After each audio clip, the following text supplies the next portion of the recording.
Смағұлова Жаннұр номер 3 жалпы орта білім беретін мектептің 9-шы А сынып оқушысымын. Абай Құнанбаев біздің ғұлама ақындарымыздың бірі. Оның барлық өлеңдерінде дерлік қазіргі жастарға деген тәрбие өте мол. Мен дәл қазір сіздерге Абай Құнанбаевтың «Сен бер жұртқа, тұрса да қанша мақтап» өлеңін ұсынғалы отырмын. Сен бер жұртқа, тұрса да қанша мақтап, әуретеді ішіне қулық сақтап.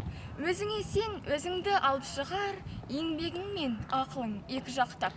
Өзіңді сенгіштікпен әуретпе, құмарпаз боп мақтанды қуып кетпе.